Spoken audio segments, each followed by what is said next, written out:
გამარჯობა, ჩვენი დღევანდელი თემაა მიმოვიხილოთ ლობიოს სიცოცხლის ციკლი.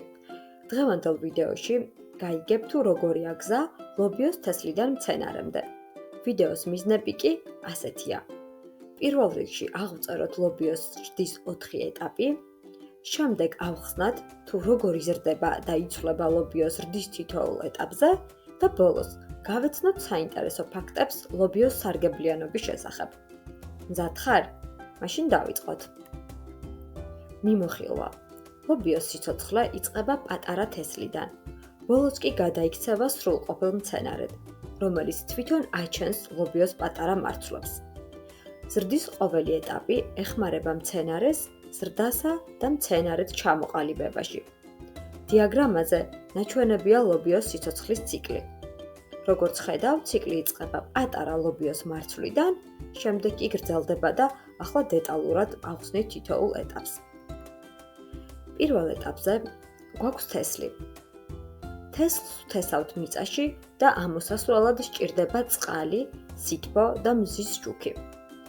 თესლის შიგნით არის პატარა მცენარე, რომელიც მოუთმენლად ელოდება გაზრდას. მეორე ეტაპზე, როდესაც თესლი იწყებს ზრდას, ნიადაგიდან ამოდის ყლორტები. ყლორტს აქვს პატარა ღერო და რამდენიმე ფოთოლი. ის იზრდება და ძლიერდება მზის შუქის, წყლისა და ნიადაგის საკვები ნივთიერებების საშუალებით. მესამე ეტაპზე გვაქვს ნერგი. როდესაც ყლორტი გაიზრდება, ის გადაიქცევა ნერგად. ესე იგი, მას აქვს ბევრი ფოთოლი და ძლიერი ღერო. ნერგი მიწიდან უფრო მაღლა ადის და ეტაპობრივად უჩნდება პატარა კვირტები, რომელიც მოგვიანებით ყვავილად გადაიქცევა. მეოთხე ეტაპზე კი თქვენს წინაშეა ზრდასრული მცენარე. ზრდასრული ლობიო იწყებს ყვავილობას, ხოლო მისი ყვავილები გამრავლდება ფუტკრების ან ქარის საშუალებით. ამ პროცესის შემდეგ იწყება მცირე ლობიოს პარკების განვითარება. ეს პარკები დროთა განმავლობაში იზრდება და მათში ლობიოს მარცვლები ფორმირდება. მოწიფულობის ეტაპზე მყოფი მარცვლები შეიძლება შეგროვდეს საკვებად, ესე იგი დაკრიფონ ადამიანებმა, ან ხელახლა დაითესოს, რითაც მცენარის სიცოცხლის ციკლი კვლავ განახლდება და ასე გრძელდება. შეჯამება ასეთია.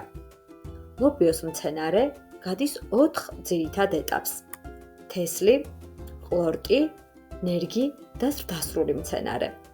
თითოეული ეტაპი აუცილებელია მცენარის ზრდისა და ახალი თესლის წარმოქმნისათვის. ახლა კი საინტერესო ფაქტების დროა. თუ ეს ვიდეო მოგწონს, ახლავე გამოიწერე ჩვენი არხი. დამატებითი ფაქტები. ლობიოს მრავალი სახეობა არსებობს. მათ შორის მწვანე ლობიო, წითელი ლობიო და შავი ლობიო. ლობიო სავსეა ცილებით, სწორედ ამიტომ ლობიო განუყოფელი ნაწილია დიეტების მსოფლიოს მასშტაბით. როდესაც ლობიოს მსგავს პარკოსნებს რგავენ, ისინი ნიადაგს ამდიდრებენ აზოტით, რაც შემდეგ სხვა მცენარეებს ეხმარება ზრდაში. ამიტომ ლობიოს ხშირად იყენებენ მინდვრების ნაყოფიერების გასაუმჯობესებლად. და ბოლოს, ლობიოს მცენარეებს შეუძლიათ გაიზარდონ როგორც მხიარა მცენარეებად, ასევე დარჩნენ მცირე ბუჩქოვან მცენარედ. მოინიშნე, რომელი ფაქტი იყო შენთვის სიახლე და გაუზიარე შენს მეგობარს.